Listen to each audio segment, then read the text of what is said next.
Aloha!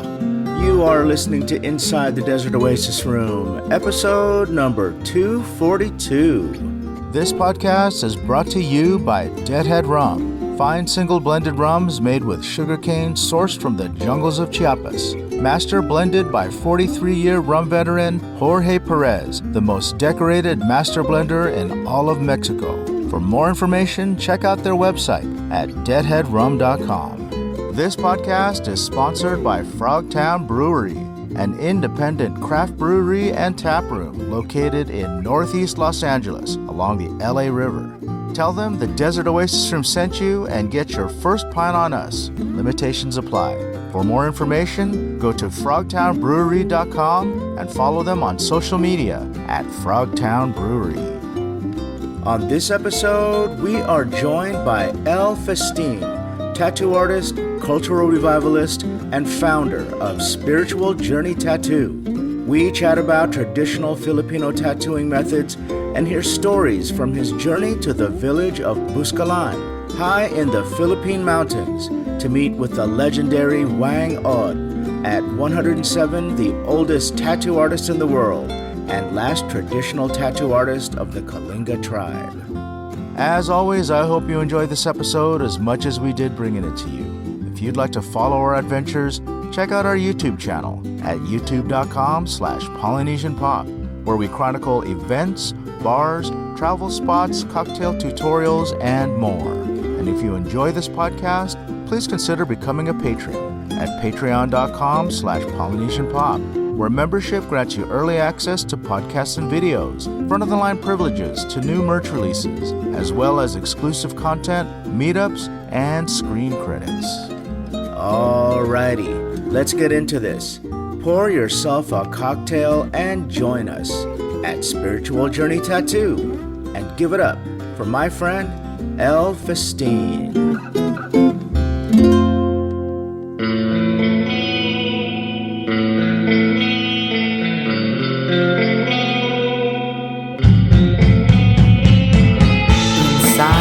Desert Oasis Room.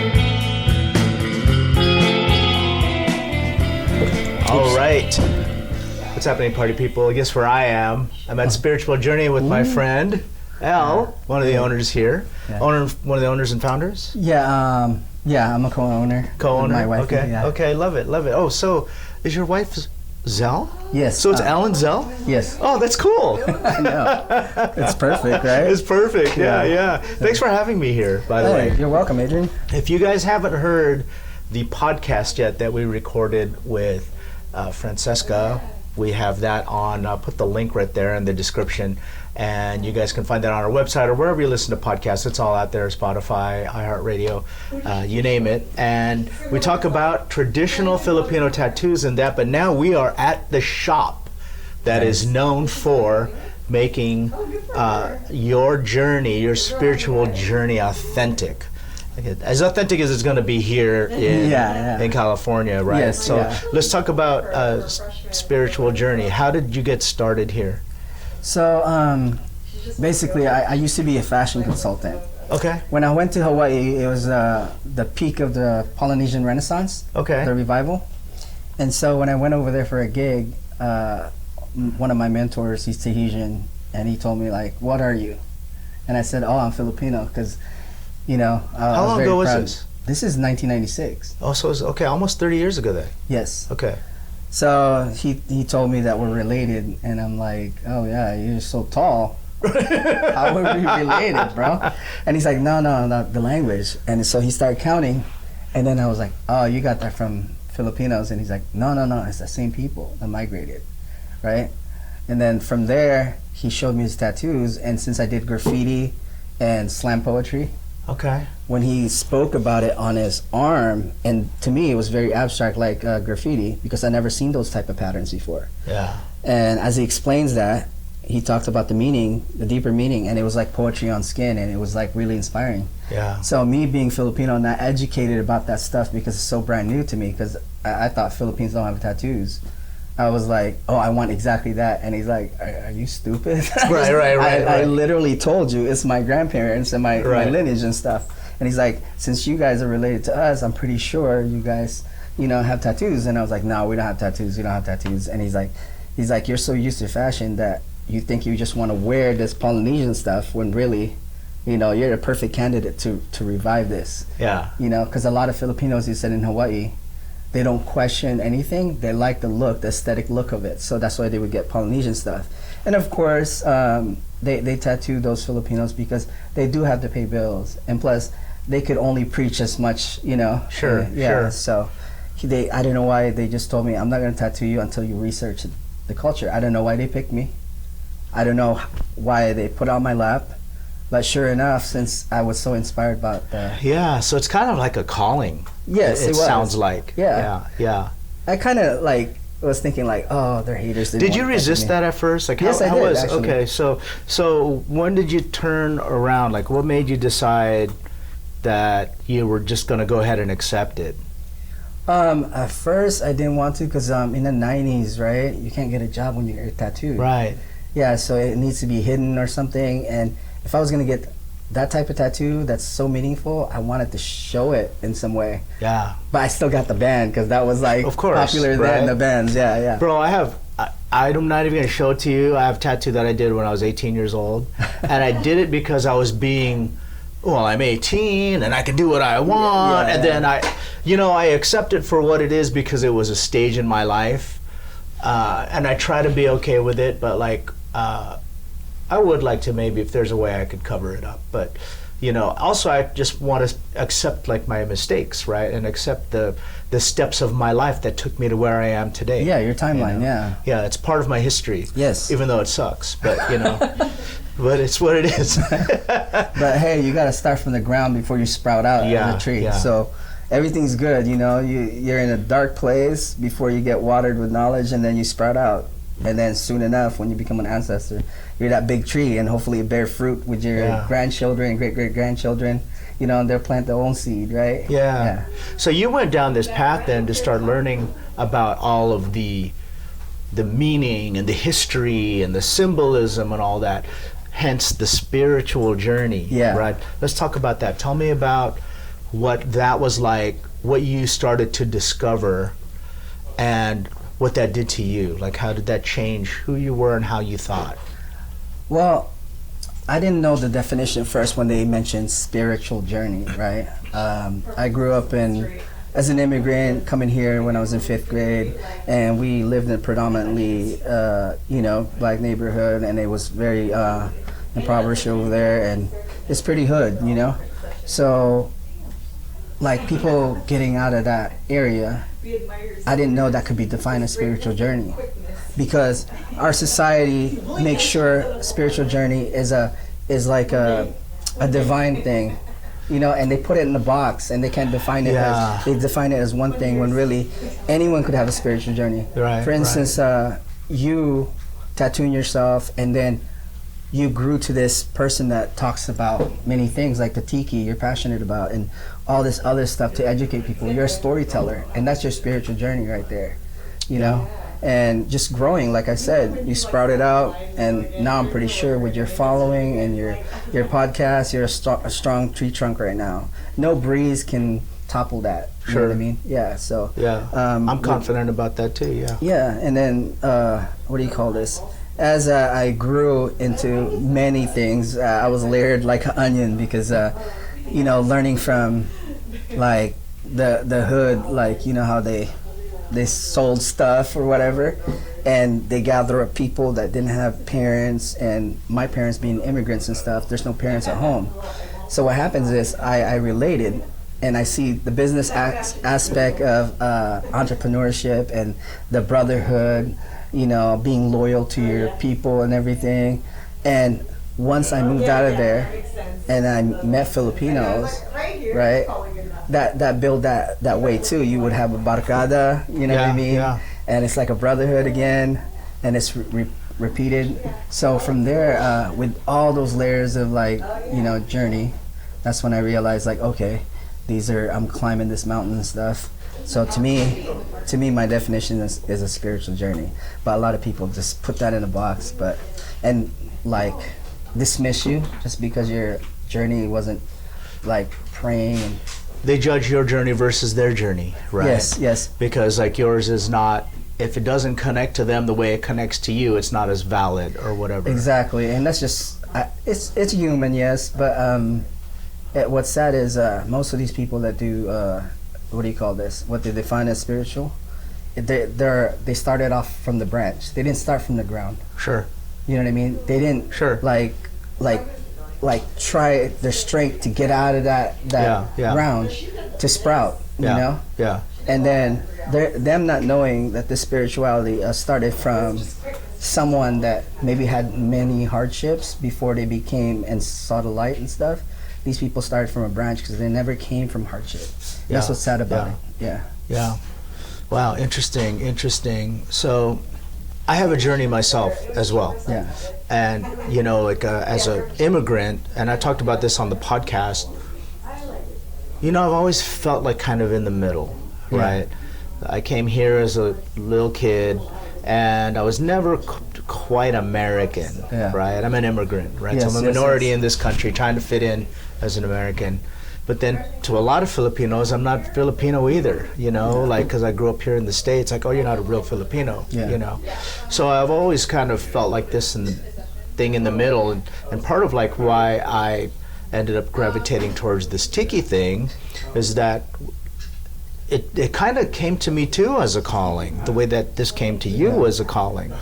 And I'll try to make it short just so that you have a little bit of an idea of where I'm coming from. So, but my grandparents, when they were celebrating their 50th wedding anniversary, they did that by renewing their vows with a church wedding. They wanted to get married all over again. So they had a church wedding, and then they had a reception at Don the Beachcomber. Yeah.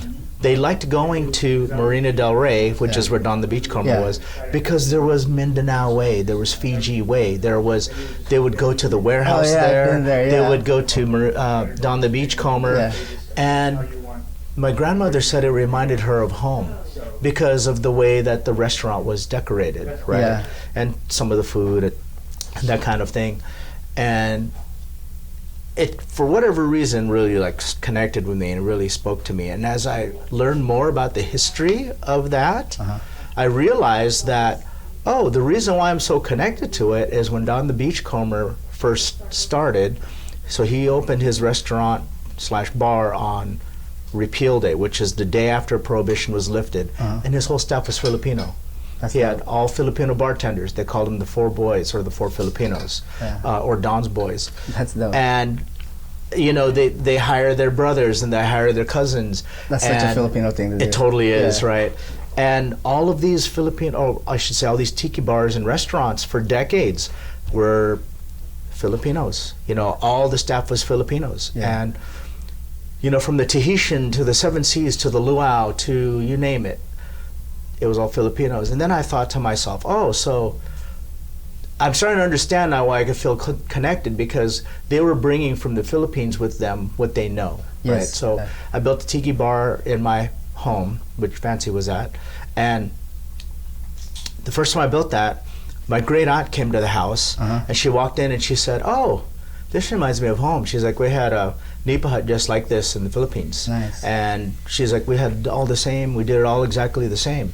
And I was just doing like what felt right, and what, you know, what was authentic to that specific subculture, right? And we talked earlier about the masks and some of the things that we see that we thought or people think are Hawaiian, and it's the Filipinos bringing it into these particular environments, right? So a lot of the drinks, for example, like the anting or the bayanihan or... Wow, they have drinks like that. Yeah, and so not this coming Sunday, but the following Sunday, I'm releasing a beer collab that I did with one of my beer sponsors, Frogtown Brewery, and we're doing a Chief Lapu Lapu. Oh, dope. And so when these drinks are being made in the mid-century, you know they're being made by these Filipino bartenders, because it's not the business owner who's making the drinks and naming the drinks, it's the Filipino workers, right? So that was my journey into where I am. It's good you're educating people, though. Yeah, and I started learning. The more I started learning, the more I started to think, like, where did all the Filipinos go, right? But these were the immigrants. These are the ones that came in, and they were just looking for a job. And in the 30s, 40s, and 50s, discrimination was very much a part of American life. Yeah. And so they weren't the professionals that they are today. Right? Yes, We live yeah. in a different world now. Yeah, yeah. Right. And so they've kind of found their way out of the blue collar work. And now a lot of them are white collar professionals. They're nurses. Yeah. They're lawyers. That's what's good about Filipinos. We got dreams, man. Yeah. That's why we like to move Yeah. and not just have like be stuck in one place and be comfortable. Yeah, and you're a small business owner Yeah, now. yeah. Right? So tell me about this shop. Why did you choose to do this? Is this part of that calling you were feeling?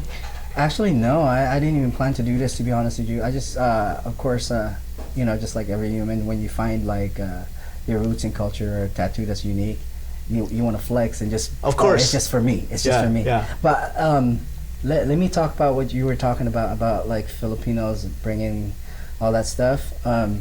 Yeah, a lot of Filipinos that go to the state or move to the States, right? Like you said, you're into Filipino enough, or because you're from Right, America or whatever.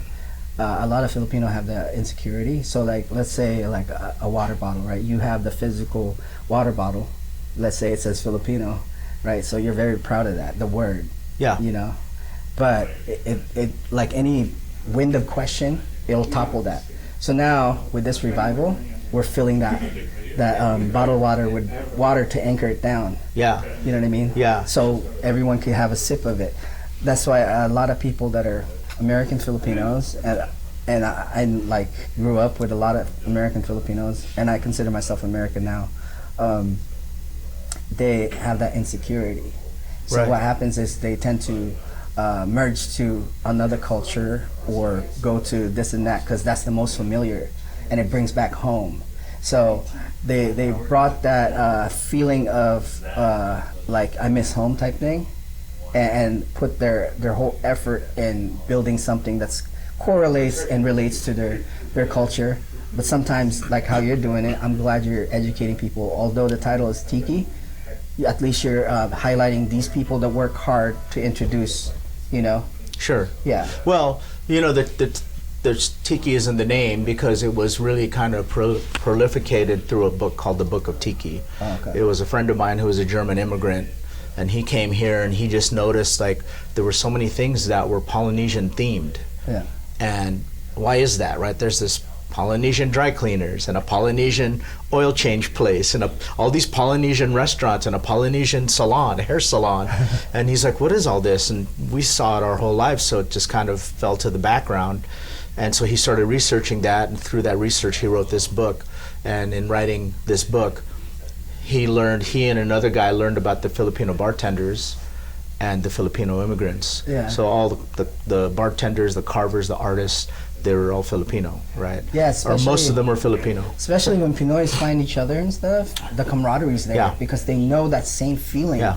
of discrimination. Because, for instance, I would always mention to people that say they're Asian or Pacific Islander, and a lot of people would say Pacific Islander or Asian or whatever. The Filipinos in the Philippines say they're Asian, and then the people from the States, America, they're Pacific Islanders. But to me, I'd rather be called Filipino Right. instead of like the politics between that, because our culture is already mixed. There's so many influences Yeah, there yeah. from like the Negritos, the Austronesian, which is the ancestors of the Polynesian, Right. Indian and Arabic. That's how we learned to write the Baybayin and that writing, because it was introduced for contracts back in the day. And then the Spanish influence, and you know, what do you call this? And what do you call this? Drops here and there of MSG. No offense. Asian, Chinese. Gotta have You the can- MSG. Yeah, you Gotta know, have the so it MSG. could be delicious gumbo, right? Yeah, right. So with this mix of culture, right, you can't define us as Asian or, you know, Polynesian. Yeah. Yes, we're related to both cultures because we're so close to the continent, but strong residue of Polynesian culture or Islander culture is in the Philippines. Yeah. Because we still living with the Nipa hut, Yeah. where Yeah. like ocean dweller people too, we Yeah, fish. yeah. Over 7,000 islands in the Philippines. Yes. And you know, there's a lot of things that Filipinos are that are not Asian. Like we don't write in kanji. We don't Yeah. eat with chopsticks. Yeah. We're not Buddhist. Yeah. You know, like we're very much more Pacific Islander, but it's more complex in this day and age, right? And to add another layer of complexity is you and I are we're Filipino Americans, right? So I walk into the shop and I think to myself, oh, I'm with my people because you guys look like me, but you also sound like me. Yeah. You know what I mean? Yeah. You know what I mean by that, yeah. right? So because we're Philams. And not just that, our experiences from our parents and all that stuff make us almost like a uniform thinkers, you know? Yeah. Because what we experience from our parents, the rules and regulation, you might get followed if you do this and that. Right. So they had almost like a curriculum of how a Filipino should be. 100%. Especially in America. And we tried to assimilate that into American culture. Exactly. Right. But my only question is, you know, as a proud people, I was always wondering how come when we get to the States, for instance, and we assimilate, right? Us being American Filipino, we don't speak the language, but yet a Chinese American, although they were born and raised here, they speak their language. Koreans too.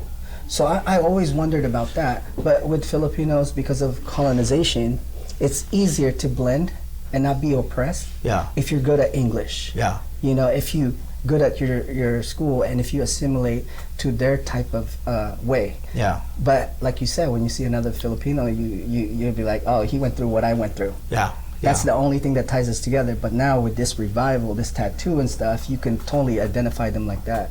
Yeah. And without calling yourself Pacific Islander or Asian and stuff and just saying you're Filipino because we are a mix of cultures. Yeah.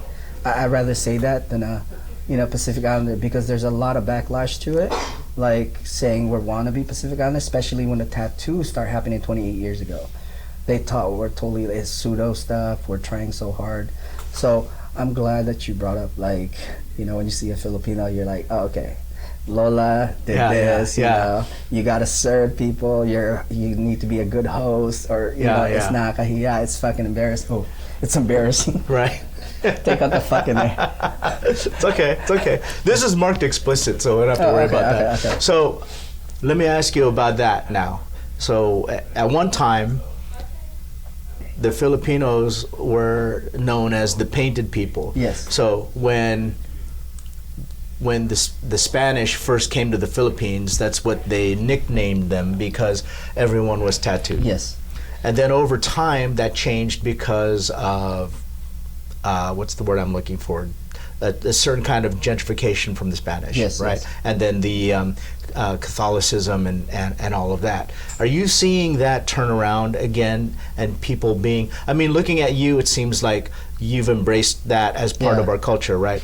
But is that becoming more and more the norm, or is that just... Yes, it's too much of a norm nowadays. That too much? Too much of a norm, because 28 years ago, it was so taboo, especially in the 90s, to get like a lot of tattoos. Yeah. So I would just get a band, and I made sure that it's meaningful, but it's squeezed all in just one band, right?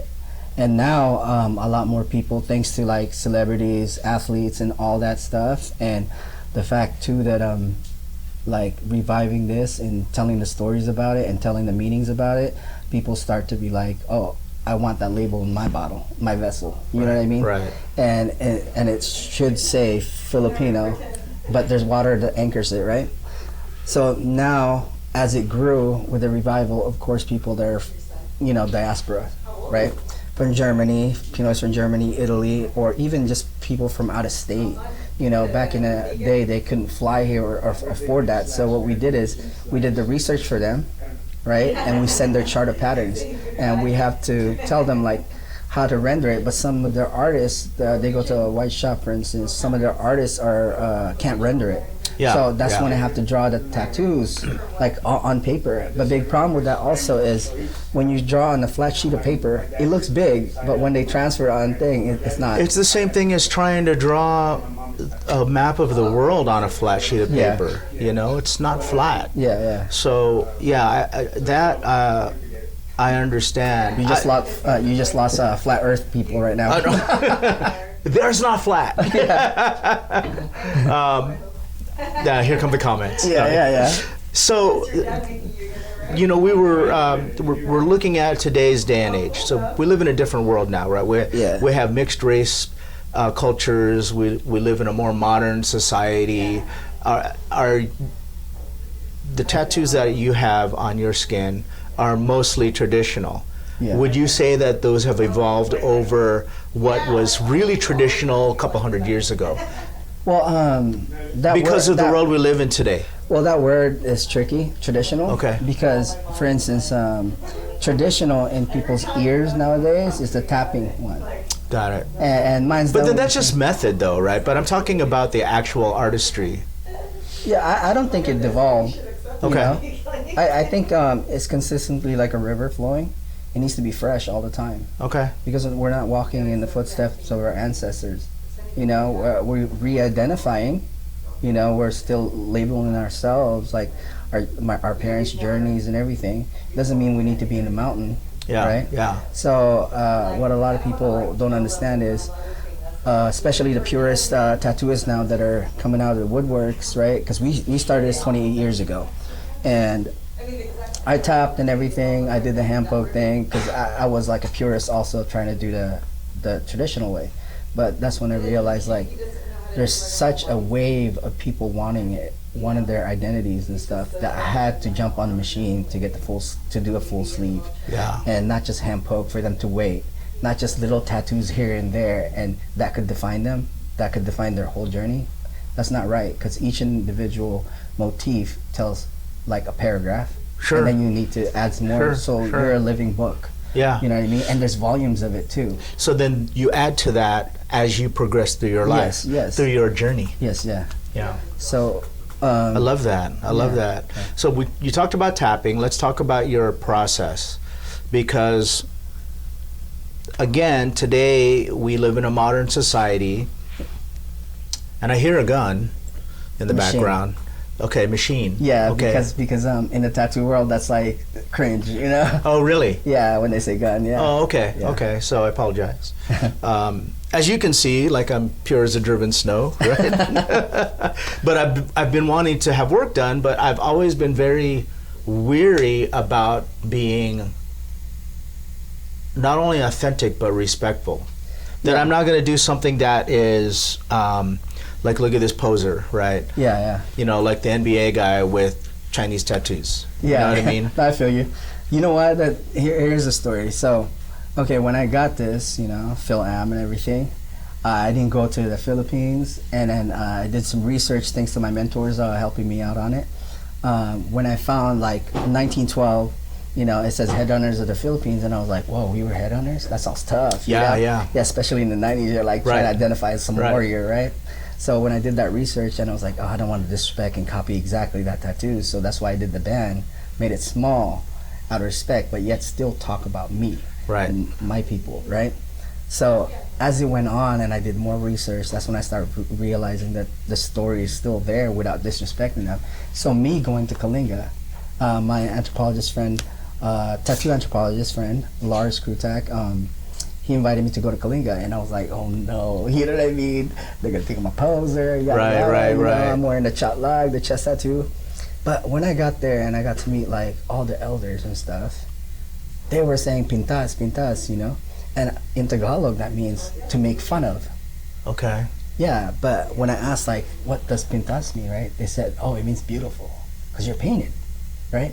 And then that's when I realized, oh, the propaganda of the lowlands. Yeah. Because of the church. Pintas means make fun of them. Yeah. The painted one, make fun of them. Yeah. But when I got over there and I talked to them, they kept saying pintas, and they were so proud of me being from a different land. So now the books and the people that's online talking about like, oh, what a poser, what this and this and that, I talked to the elders. Yeah. They accepted me and they were proud because their children who are in their 50s and stuff, when their great-grandchildren go to graduate and they invite their grandparents, it was the church propagandists. They're already, wear a sweater. So they can't see your tattoo. They're not proud. But here we are coming over 100%. there, and we're all tatted up. So they were very proud of it. Even the elders that are men that supposedly earned it, but when they told me their story, they just guarded the rice grain thing, and they got the chatlag. You know, because everyone has a duty. That's why their chatlag is all different. Their chest tattoos are all different. But the books totally divert that and romanticize the chest tattoo. But it's so funny is for people to think it's taboo to get the tattoos or it's culture appropriation. I don't think so, because these elders always been hungry to show and be proud that like, hey, we're equal. Yeah. Please spread the news about this tradition. I love that. I mean, like walking in here and meeting you guys and seeing your other artists here and the tattoos that they're wearing, I think to myself, my God, like everyone wears it so well. It looks so good. Yeah. And I think that's just because that's how our people look. Yeah, it is. It's our culture. Yeah. You know? And it makes me think like, shoot, man, I'm behind. No, this is this is like the turning point for you. Like it's the crossroad, right? Yeah. Yeah, and what's crazy is, you know, when they always the imagery of a crossroad is almost like a V, right? And what's classic about it is, you know, there's a pattern in the Philippines that looks like a Y. It's a crossroad things, and it's the hiss of the snake. It's the whisper to ancestors that hunted before you, so they could guide you outside that jungle, and that's so fucking cool because, you know, we are being guided now. Yeah. You know, there's so many tattooists now that are trying to guide you to get tattoos, but sometimes, you know, since they started off as a branch, right? Sometimes they forget that they're repeating the cycle of forgetting your roots. Like who started it? Yeah. Now the ancestors started it, the elders started it, but you need to plant your own, start from the bottom and get up there to have a lot more information than learning from another branch. You know? Yeah.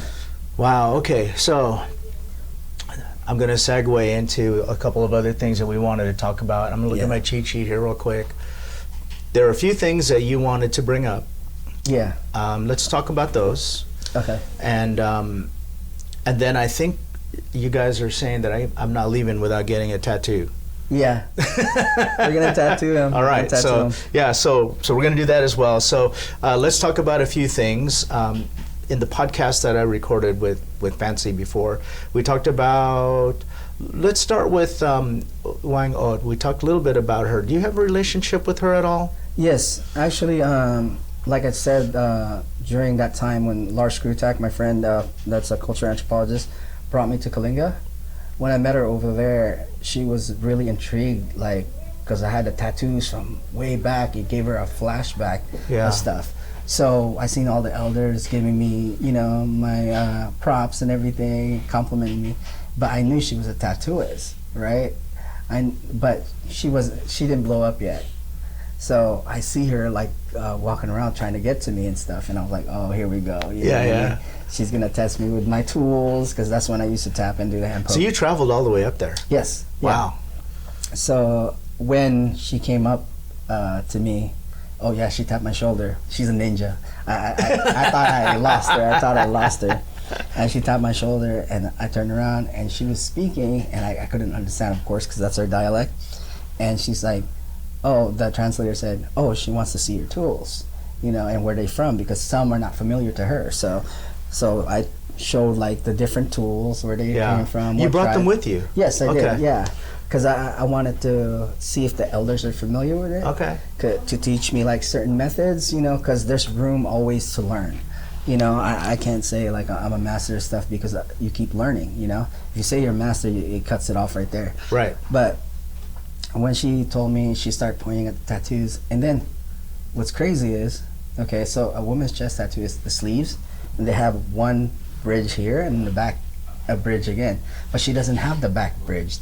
Okay. So what's crazy is she asked me, oh, since you know how to do this, you know. You did not. Did you really? Yeah. Oh, dude. Yeah. How cool is that? I know. I was really tripping about it, but I was super nervous about it too. Okay. So she picked a hand poke tool because she's, you know, not familiar with it. Yeah, yeah. So instead of tapping, she said the tapping hurts, so I'm gonna pick the hand poke tool. Okay. So it's direct, right?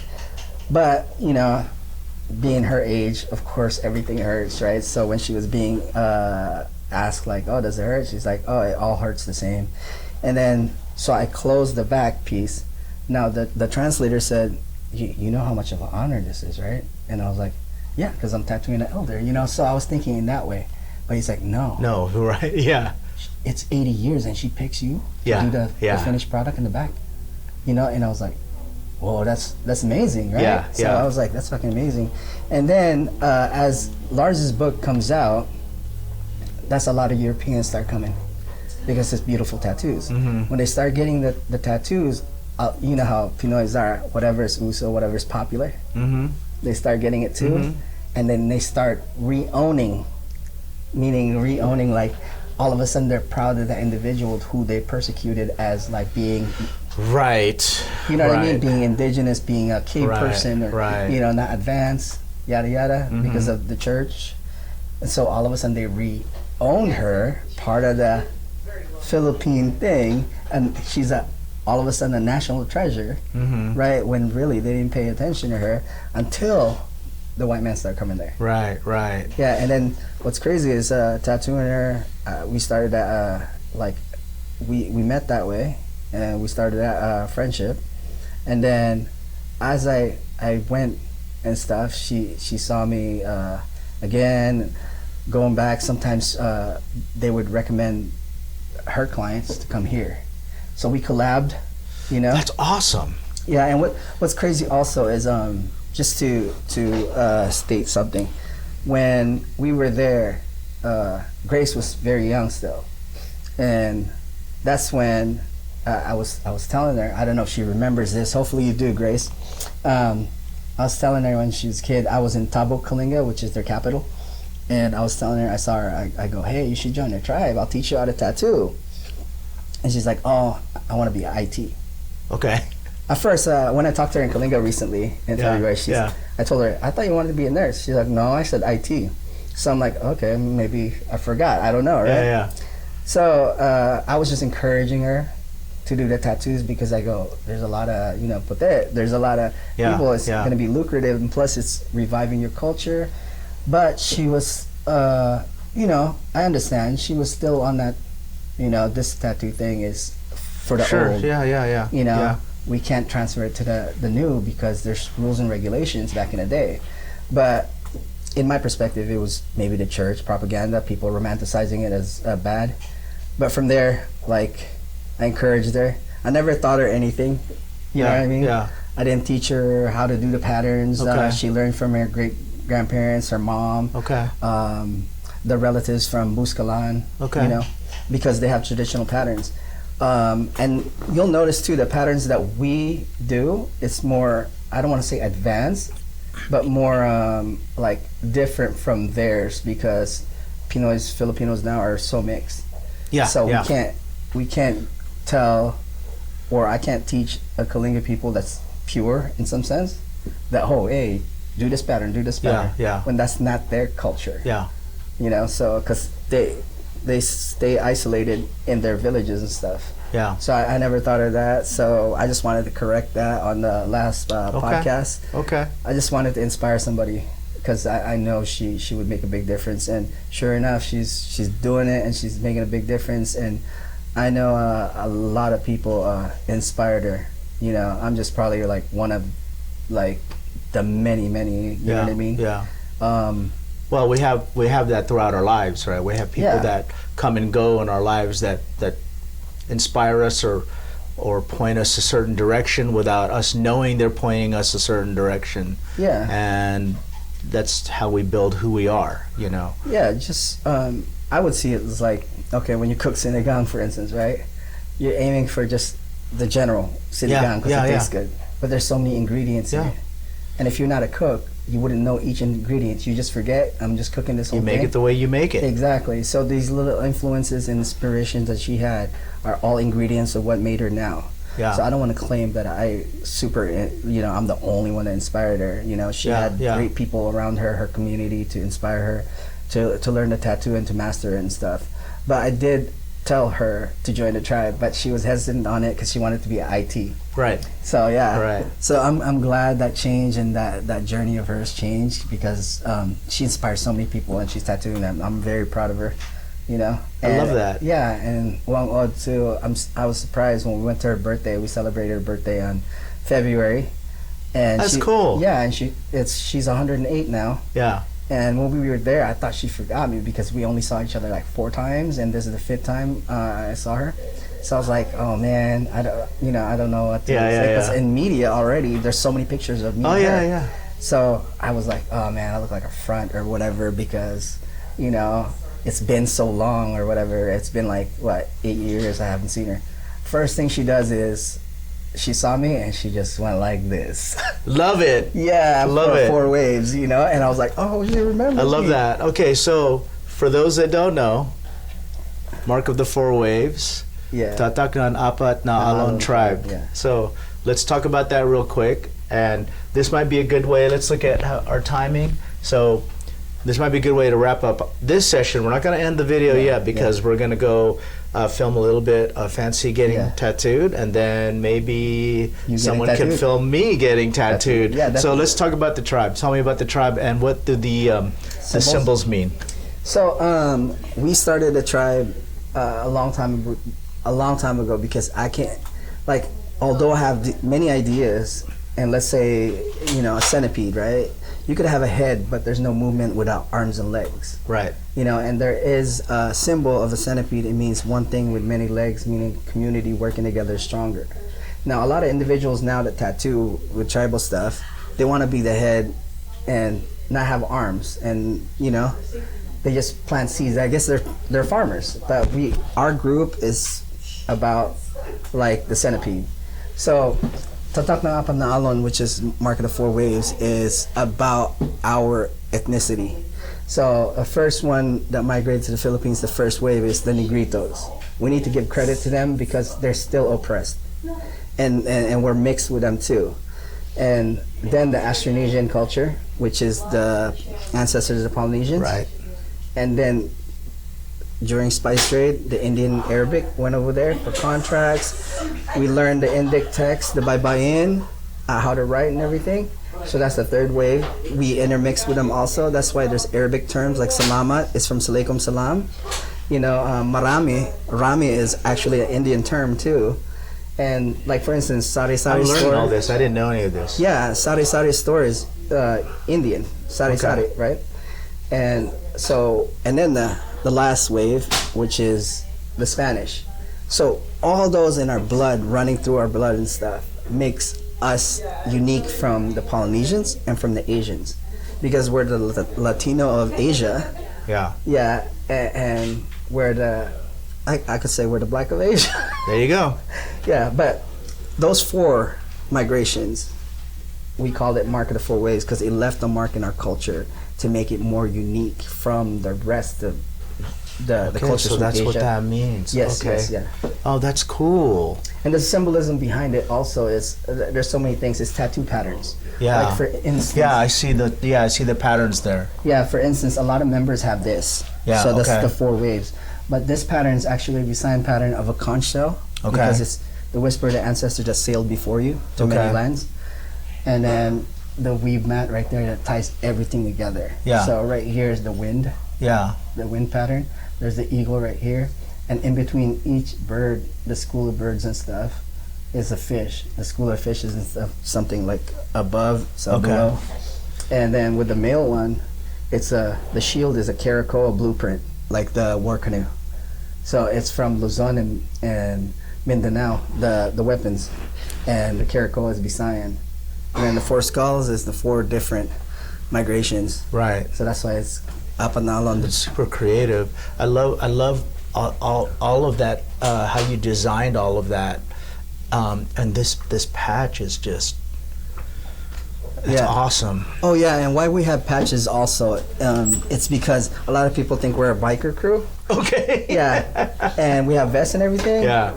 And we have these patches, but actually, if you look up Herbert Krieger, he's a collector, and he collected all the weapons and armors of the Philippines, and the Mandirigma, which is the warriors that did Skrima, they would wear dried hides of crocodile or carabao or deer, and they would brand on the back their clan.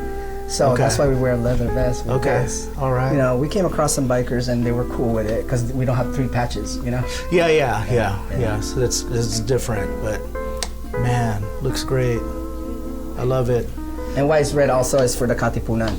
Okay. Yeah. All right. Well, there you go. Little bit of history right here in Spiritual Journey Tattoo. And let's go see how Fancy's tattoo's coming along. Yeah, let's do it. All right.